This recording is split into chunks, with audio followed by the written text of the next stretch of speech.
In this video, I'm going to review and install the Mangoal Dashcam for a 2019 Highlander Hybrid. As you can see, it comes with these various parts here, and it also includes a rear camera and also the GPS unit. I like the Mangoal brand because it comes with a special harness that works with your existing car so you don't have to run a special power cable. Let's begin. Here are some photos showing the rear view mirror section of the vehicle. Installing the front camera. The first step here is to move this down.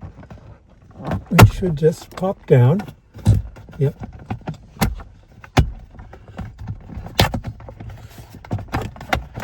It should release. Move that down a little bit too. There we go. And then in here, there's some little side clips you have to squeeze to get this off, which pops right out, and then you've got this out. Next here, I'm just going to compare the old one with the new one.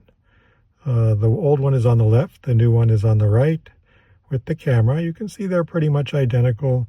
And on mine, there were some other videos. On mine, there's no clips that I need to move over. Seems like those aren't needed on this particular installation. So the next step is to install this harness, which is an adapter. This will plug into the existing plug, and then the existing plug will plug into here, and then this connects to the camera. So to take this out, you have to push this little piece in here, and then this just pulls right out like that.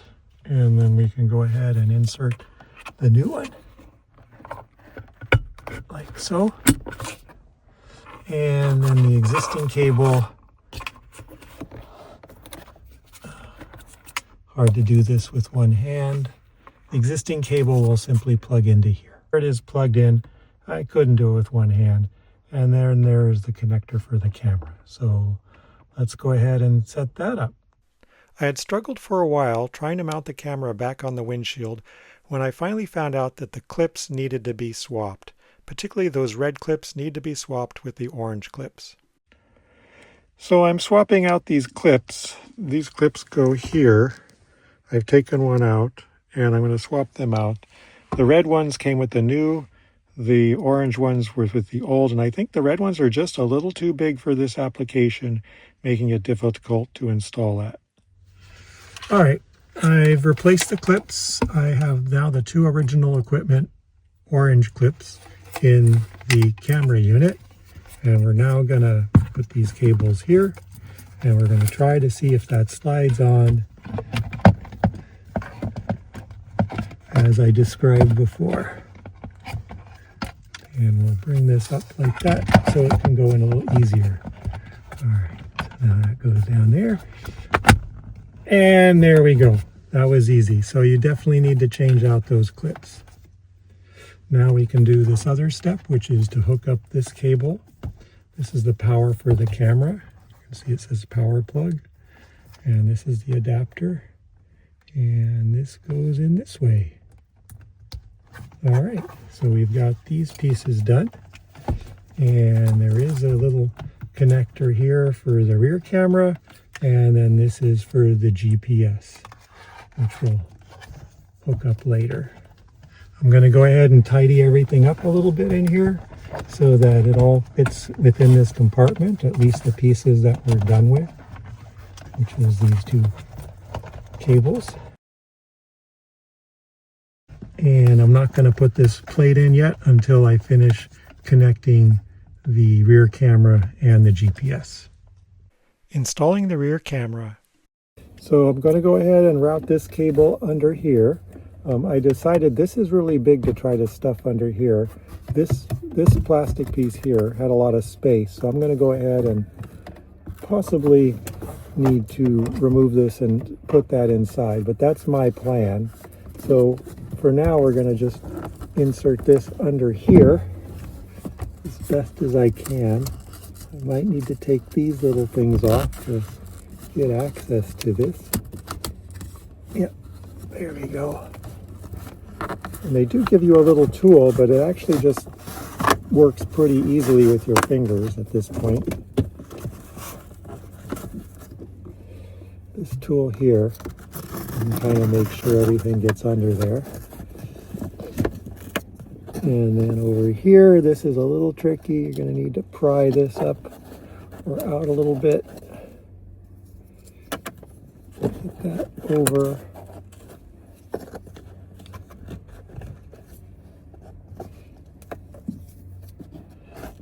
There we go.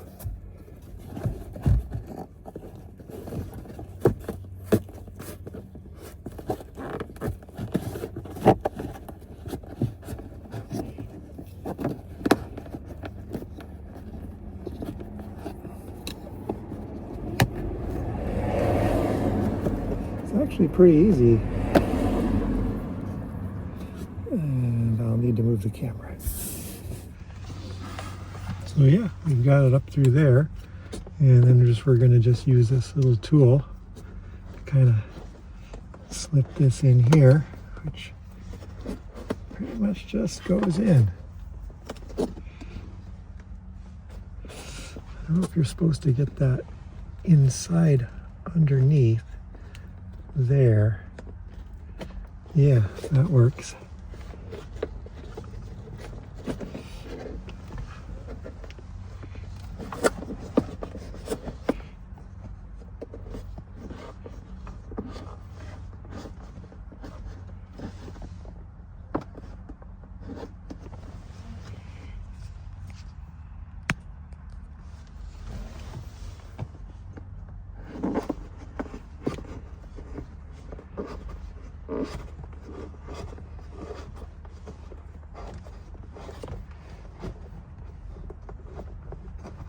Now we need to go around this piece here. Okay, so now we're going to try to get around here. It's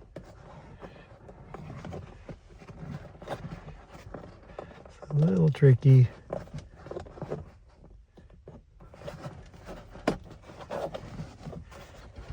Actually, it's a little more than tricky because it's really tight.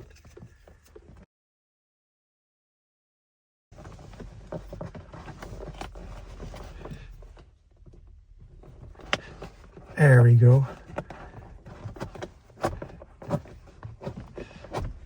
No problem there.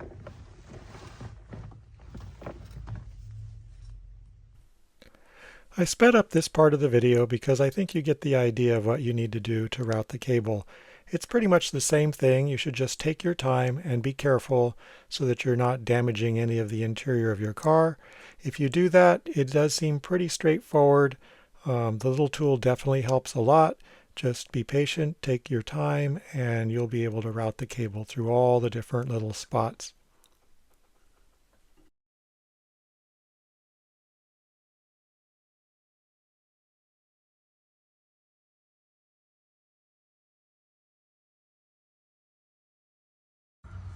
So now we just need to measure. We've got quite a bit of extra cable, so I'm going to go ahead and do some measurements to see what we actually need and then routing it to the right spot. So the correct orientation for this camera is going to be this way. I already hooked it up and tried it.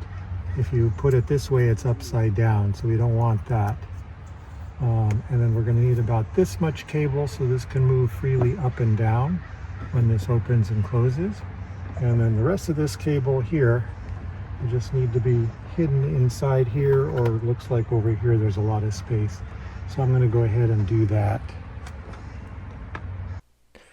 Again, I'm speeding up the video here because you kind of get the idea. You just have to route the cable inside. And then with all of this excess, I just kind of went back and forth a few times in order to get all of the excess to be hidden away and leave just enough so that it reaches to the camera. I did take a few breaks here and I washed my hands because as I touched the exterior of the car, they got dirty and I did not want to get the interior dirty.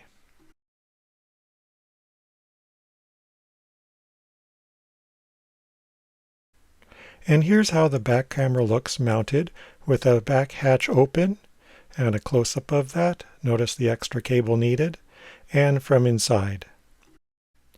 I'm not totally in love with how the cable hangs down like that, but other than trying to route it through like the existing cable connectors, that's how it is. I may end up changing that later. Installing the GPS sensor.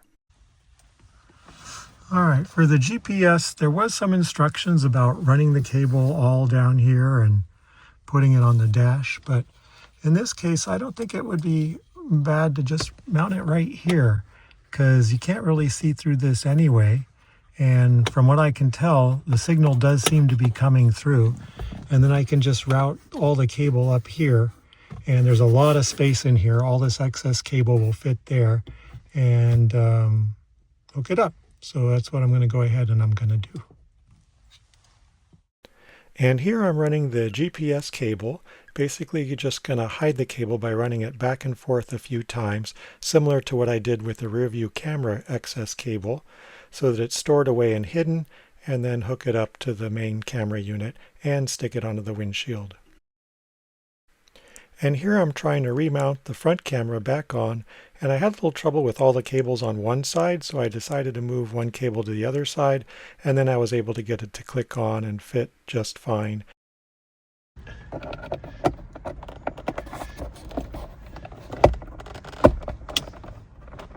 There, all set. And the last step is we need to install this memory card. And it goes in this way.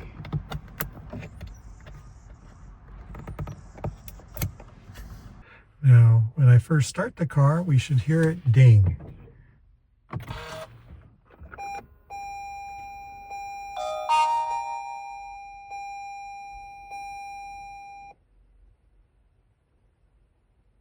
Start recording. Very good. And here's some pictures showing what it looks like after it's installed. We've got some side views and a front view looking inside the car. SkyCamm App. First you got to go and connect to the Wi-Fi, which is this. Your number may be slightly different. I've already connected. The password is 1234567 so that makes that easy. Then we need to bring up the SkyCamm app. Then we're going to connect to the camera. And there we go, front and rear. And then we go to the settings. Now under camera settings, we've got the video resolution, which we've set to 4K, which is the default. Loop recording set to 1 minute. Speed unit miles per hour. We're here in the US. We keep that. Collision sensing. This is something I changed. It was off. I set it to medium. And when you select it, it does go back and it does say that start recording again. So we'll go back. And there we go. Parking monitor. Collision detection, that's off. In order for these two settings to work, you need to be supplying power to the unit, which does not happen with the default harness that they provide. We can also change our Wi-Fi password in order to change it, in order to prevent anybody from hacking into your camera while you're driving. So we'll do that later. And we can reformat the card if we needed to, but I've already done that earlier, so I'm not going to do that. So this is it. And it does go start recording when you go back as well. So this is how it looks, and the resolution's pretty good, and I really like it. And here's some sample video taken from the camera. This is in the middle of the day, and as you can see, it's pretty clear. You can easily read that sign if you were to stop the motion of the video. And here's the rear camera, again, pretty clear.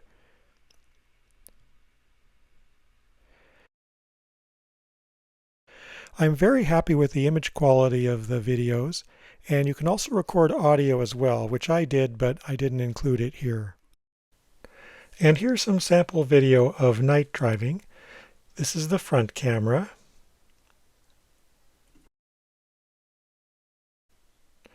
And here's a sample of the rear camera.